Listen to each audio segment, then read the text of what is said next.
नमस्कार प्रेक्षकांनो, आजच्या एपिसोडमध्ये इथे आता सरकार पैसे घेऊन आलेले असते. कान्हा आपल्या बाईकवरती बसलेला असतो तेव्हा सरकार पैसे घेऊन येते आणि गाडीच्या टाकीवरती पैशांचे 2 बंडल ठेवून देते. तेव्हा इथे आता लगेच कान्हा म्हणतो, सरकार अहो पैशांची काय गरज होती. पण खरं सांगू का, पैशांची गरज इतकी नाही आहे जेवढी नोकरीची आहे. मला नोकरीची गरज आहे हो. प्लीज मला तुम्ही काहीतरी काम द्या ना, काहीतरी नोकरी द्या, म्हणजे मला दर महिन्याला पैसे मिळत राहतील. तुम्ही म्हणाल ते काम करायला मी तयार आहे. तेव्हा इथे अन्विता म्हणत असते, नाही तसं तू हुशार आहेस, खूपच जास्त चलाक आहेस आणि महत्त्वाचं म्हणजे कामाचा माणूस आहेस.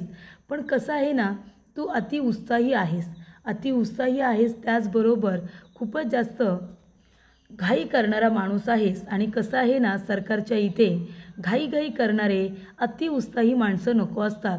माझ्या इथे शांत डोक्याने विचार करणारी, शांत डोक्याने काम करणारी माणसं मला हवी असतात. म्हणून तुझ्यासारख्या हुशार माणसाला माझ्या इथे जागा नाही. तेव्हा कान्हा म्हणत असतो, मॅडम अहो असं काय करताय तुम्ही, आणि हे काय सरकार, तुमच्या हाताला काय लागलं? तुम्ही काही खरोखर तुमच्या मुलीला घरी परत आणण्यासाठी नाटक करता करता खरोखर हात कापून घेतलात की काय? तेव्हा इथे सरकार म्हणत असते, हां मग आता माझ्या मुलीला घरी घेऊनच यायचं होतं. आयडिया जरी तुझी असली तरीसुद्धा काम मलाच करावं लागणार होतं ना. मग आता कट मी नेमका कुठे दिलाय काय माहिती. सखी रक्त बघूनच इतकी घाबरली की नुसती घरी परत आली नाही तर लग्नाला सुद्धा होकार दिलाय तिने. मी सांगेन त्या मुलाबरोबर लग्नाला तयार झाले सखी. तेव्हा इथे कान्हा म्हणतो, काय लग्नाला सुद्धा तयार झाल्या, ही तर खूपच जास्त छान गोष्ट आहे. हे बघा सरकार, नाही म्हणू नका. तुम्ही सांगाल ते काम करायला मी तयार आहे. मी तुमचा चंद्रगुप्त बनायला तयार आहे. तुम्ही माझे चाणक्य बना, मी तुमचा चंद्रगुप्त. जे तुम्ही म्हणाल ते मी करेन. प्लीज पण नोकरीवरती ठेवून घ्या. तेव्हा इथे तुम्हालासुद्धा माझ्यासारखा चलाक हुशार शिष्य मिळेल.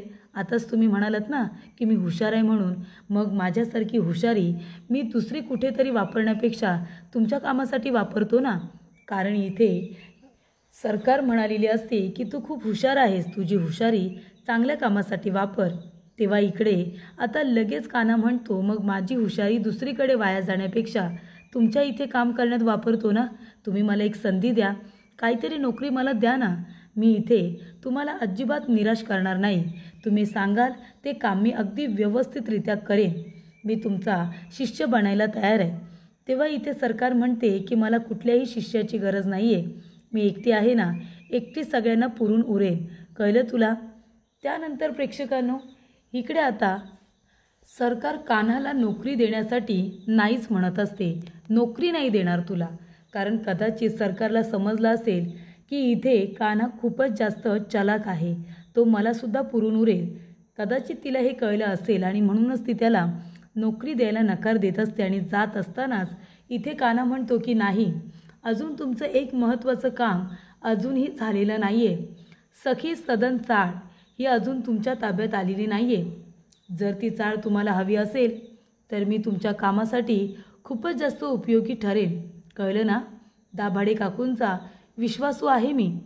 तेव्हा प्रेक्षकांनो, कान्हा म्हणत असतो की जे काम तुम्ही 12 वर्षांपासून करू शकला नाहीत, जे काम 12 वर्षामध्ये झालेलं नाही आहे, ते मी एका दिवसामध्ये करू शकतो. जर तुम्ही मला नोकरी दिलीत तर मी तुमची ही कामं सहजरित्या करू शकतो. आता बोला, काय म्हणणं आहे तुमचं ते. तेव्हा प्रेक्षकांनो, सखी सदन चाळ ही खूपच जास्त महत्त्वाची आहे सरकारसाठी. कदाचित ते इथे कान्हाला माहिती होतं आणि म्हणूनच कान्हाने इथे एवढी मोठी गोष्ट सरकारला सांगितली. तेव्हा इथे सरकार म्हणते, ठीक आहे, तुला मी नोकरीवरती ठेवून घेते. तेव्हा कान्हा म्हणतो, काय काम असणार आहे माझं? तेव्हा सरकार म्हणत असते की तुझं काम तेच असणार आहे जे तू मगाशी वर तोंड करून सगळ्या पत्रकारांसमोर सांगितलंस ना, तेच काम, ते म्हणजे सखीचा ड्रायव्हर. तेव्हा इथे कान्हा म्हणतो, ठीक आहे ड्रायव्हर ना, माझी काही हरकत नाही, मी करेन. तेव्हा सरकार म्हणते, नाही पण काम मात्र तुझी 2 असणार आहे. एक गोष्ट लक्षात ठेवायची, ड्रायव्हर तू सखीचा असणार आहेस, पण कामं मात्र माझी करायची. आणि दुसरी गोष्ट म्हणजे मला फसवणारी लोकं अजिबात आवडत नाही. जो मला इथे फसवतो किंवा चुकीचा वागतो तो जीवाला मुकतो, ही गोष्ट लक्षात ठेवायची, कळलं का? तेव्हा प्रेक्षकांनो, इथे आता जेव्हा सरकार आणि इथे कान्हा दोघेजणं बोलत असतात तेव्हा कुणीतरी त्यांचा व्हिडिओ काढलेला असतो आणि व्हिडिओ मोबाईलमध्ये सेव्ह करून ठेवलेला असतो. आणि तेव्हा इथे कान्हाने आपल्या मित्राला फोन केलेला असतो की योग्य वेळी पत्रकारांना पाठवलंच ते बरं झालं, त्यामुळे खूप मदत झाली. सरकारने मला नोकरी दिली आहे आणि आता पुढे काय करायचं आहे ते आपण ठरवू, असं कान्हा म्हणत असतो. त्यानंतर प्रेक्षकांनो, कान्हाला नोकरी लागलेली असते. तो इथे साईबाबांचा आशीर्वाद घेतो, चाळीतल्या सर्व लहान मुलांना पेढे देतो आणि म्हणतो आपल्या मित्रांना, घ्या रे तुम्ही पण पेढे घ्या, नोकरी मिळाली आहे मला. तेव्हा त्याचे मित्र म्हणतात, फक्त पेढे आणि पार्टी कोण देणार? तेव्हा कान्हा म्हणत असतो, पार्टी पण देणार रे, पहिला पगार तर हातात येऊ दे की तुम्हाला पार्टीसुद्धा देणार. त्यानंतर प्रेक्षकांनो, इकडे आता दाभाडे काकू आलेले असतात. त्या म्हणतात, काय रे कान्हा, काय झालं? कान्हा म्हणतो, नोकरी मिळाली आहे मला काकू. कुठे नोकरी मिळाली? तेव्हा सरकारकडे, असं म्हणाल्यानंतर दाभाडे काकूंचा चेहराच पडतो. त्यानंतर प्रेक्षकांनो, इथे आता सरकार मुलांचे फोटो बघत बसलेले असतात. तेव्हा इथे मुलांचे फोटो बघत असताना तिला चाहूल लागते की आता रूममध्ये सखी येणार आहे. तेव्हा ती लगेचच हात दुखण्याचं नाटक करायला सुरुवात करते. तेव्हा प्रेक्षकांनो, त्या ठिकाणी आता सखी आलेली असते आणि ती म्हणत असते, आई अगं काय आहे, अजून तुझा हात पूर्णपणे बरा पण झालेला नाही आहे आणि तू लगेच कामाला सुरुवात केलीस. हे बघ आई, तू रेस्ट कर ना, तू आराम कर ना. तेव्हा इकडे आता अन्विता म्हणत असते, सखी बेटा अगं काय करू मी, काम तर शेवटीला कामच आहे ना. तेव्हा इथे सखी म्हणत असते, अगं म्हणून तुला दुखापत करून घ्यायची काय गरज होती? चुकी खरं तर माझीच आहे, मीच घर सोडून जायला नको होतं, मी तुझा विचार करायला हवा होता. माझ्यामुळे तुला ही दुखापत झाली ना, माझ्यामुळे तुला किती लागलं ग आई, काय गरज होती तुला स्वतःला त्रास करून घ्यायची, मी तशीही परत येत होते ना. तेव्हा अन्विता म्हणते, मला काय माहिती, मला वाटलं की तू मला कायमची सोडून गेलीस. जेव्हा मी मला स्वतःला संपवण्याचा विचार केला तेव्हा मला कळलं की माझ्या मुलीला माझी किती काळजी आहे ते, आणि तू जेव्हा माझ्यासाठी धावपळत आलीस तेव्हा मला कळलं ना की तुझं माझ्यावरती किती प्रेम आहे, तुला तुझ्या आईची किती काळजी आहे, ही गोष्ट माझ्या लक्षात आली. तेव्हा इथे आता सखी म्हणत असते, आई अगं सॉरी, खरंच सॉरी, मी घर सोडून जायला नको होतं, माझ्यामुळे तुला इतका त्रास सहन करावा लागतोय. त्यानंतर प्रेक्षकांनो, इकडे आता तू सांगशील त्या मुलाबरोबर मी लग्न करायला तयार आहे, असं सुद्धा सखी म्हणते. तेव्हा प्रेक्षकांनो, इथे आता काकू म्हणतात, काय सरकारकडे नोकरी लागली तुला? तेव्हा इथे आता कान्हा म्हणतो, नाही नाही, सरकारकडे नाही, सरकारी वकील आहेत खूप मोठे, त्यांच्या इथे मला नोकरी लागले. काय खूप मोठे वकील आहेत ना, सरकारी वकील आहेत त्यात, म्हणजे जे बिल्डर असतात ना, बिल्डर, त्यांचं तर पान त्यांच्याशिवाय हलतच नाही. म्हणजे ते सरकारी वकील बरोबर जमिनी ज्या गुंतलेल्या असतील त्या कशा बाहेर काढायच्या, त्याचबरोबर जर कुणीतरी जबरदस्तीने जमिनीवरती ताबा मिळवण्याचा प्रयत्न करत असेल तर त्याच्यामधून कसं काय बाहेर काढायचं लोकांना, हे सुद्धा ते सरकारी वकील अगदी बरोबर बघत असतात. आणि अजून महत्त्वाची गोष्ट म्हणजे ज्या बिल्डिंग म्हणजे ज्या चाळी जुन्या वगैरे झालेल्या आहेत त्या कशा इथे रिकन्स्ट्रक्शनसाठी द्यायच्या, ही सगळी कामं सरकारी वकील ते करत असतात आणि मी त्यांच्या इथे ते काम करतो. त्यानंतर प्रेक्षकांनो, काकू म्हणतात, अरे वा, खरंच खूप चांगली नोकरी लागली तुला चांगली नोकरी लागलेली बघून मला तर खूप आनंद झाला आहे. तेव्हा प्रेक्षकांनो, काकू आता जात असतात. तेव्हा कान्हाला संशय येतो. कान्हा म्हणत असतो, काकू प्लीज एक मिनिट थांबा, पेढा तुम्ही घ्या आणि आधी तुम्ही माझ्या एका प्रश्नाचं उत्तर द्या आणि खरं उत्तर द्या, तुम्हाला साईबाबांची शपथ आहे. आधी तुम्ही मला सांगा की इथे अन्विता कामत आणि तुमचं काय बरं बोलणं झालं होतं गाडीमध्ये, नेमकं तुमच्या दोघींमध्ये काय चाललं आहे ते मला सांगाल का? तेव्हा इथे काकू आता गप्पच बसतात. त्यानंतर प्रेक्षकांनो, इकडे आता अन्विता म्हणत असते की सखी बाळा, तू परत घरी आलीस त्याचा मला आनंद आहेच, पण तुला काही चुकीचं करतेस असं वाटत नाही आहे ना? तू तुझ्या आईवरती रागवली आहेस का? मी कधीतरी तुझ्या चुकीचा विचार करू शकते, मी तुझ्या भल्याचाच विचार करेन ना, कारण मी तुझी आई आहे, हो ना बाळा? मग मी आता सांगेन त्या मुलाबरोबर खरोखर तू लग्न करशील? तेव्हा सखी म्हणते, हो आई हो, तेव्हा ती म्हणते, पण हे बघ बाळा, मी जरी तुझी आई असले तरीसुद्धा तुझी आवड निवडसुद्धा माझ्यासाठी महत्त्वाची आहे. म्हणून तू सांगशील त्या मुलाबरोबर मी तुझं लग्न लावून देईल. हे काही मुलांचे फोटोज आहेत, त्यातले तू सिलेक्ट कर, त्याच मुलाला आपण भेटायला जाऊ, असं अन्विता म्हणत असते. तेव्हा प्रेक्षकांनो, इथे आता कान्हा म्हणत असतो, काकू सांगा ना, अन्विता कामत आणि तुमच्यामध्ये काय चाललं आहे? एवढी मोठी मालकीन कंपनीची तुम्हाला इथे चाळीतल्या साध्या बाईला भेटायला काय येत असते? तुमच्याबरोबर तिचं एवढं काय बोलणं होतं आणि तिला तुम्ही इतक्या का घाबरता? हे मला सांगा ना प्लीज. माझ्यापासून काही लपवू नका काकू. तुम्हाला इथे साईबाबांची शपथ दिली आहे मी. आता तरी मला सांगा ना, नेमकं काय चाललं आहे तुमच्यामध्ये? तेव्हा इथे काकू म्हणत असतात, कान्हा, अरे या सगळ्याचा विचार नको करूस तू बाबा. हे बघ, तुला चांगली नोकरी मिळाली की नाही? तू तुझ्या नोकरीकडे लक्ष दे.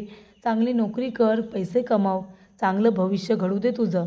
बाकी मला आता काही बोलायचं नाही आहे. असं म्हणून काकू आता जात असतात. कान्हा त्यांना थांबवण्याचा प्रयत्न करत असतो, पण काकू काही त्याचं ऐकून घेत नाही. त्यानंतर प्रेक्षकांनो, इकडे आता अन्विता म्हणत असते, हे बघ सखी बाळा, माझा हात दुखतोय. हे मी जे काही केलं तुझ्या प्रेमापोटी केलं. आणि कसं आहे ना, तुझं स्वप्नसुद्धा माझ्यासाठी महत्त्वाचं आहे आणि तुझ्या बाबांचंसुद्धा. तू बघितलंस ना, बाबांनी विलमध्ये काय लिहिलं आहे? 1 वर्षाच्या आत माझ्या मुलीचं लग्न झालं पाहिजे आणि जर तसं नाही झालं तर सगळी प्रॉपर्टी ट्रस्टीमध्ये जाईल. आता तू मला सांग, जर सगळी प्रॉपर्टी ट्रस्टीमध्ये गेली, आपल्या हातामध्ये काय उरलं?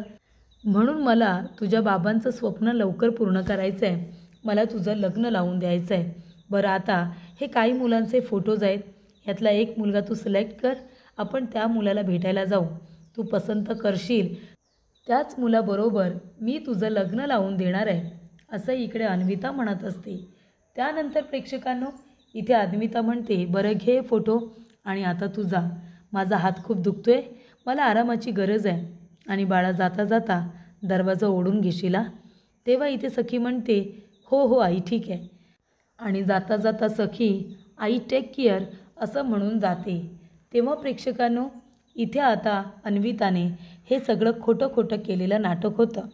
म्हणजे इथे ती आपल्या मुलीबरोबर आता गोड गोड बोलून तिला इमोशनल ब्लॅकमेल करून इथे तिला जे हवं आहे ते ती मुद्दामून त्या पद्धतीने गोष्टी घडवून आणते. तेव्हा प्रेक्षकांनो, गौतम नेहमीप्रमाणे दारू पित असतो. तो इथे पडायला जाणार तेवढ्यातच सखी त्याला सावरते आणि म्हणते, काका हळू, अरे लागेल ना तुला, पडशील.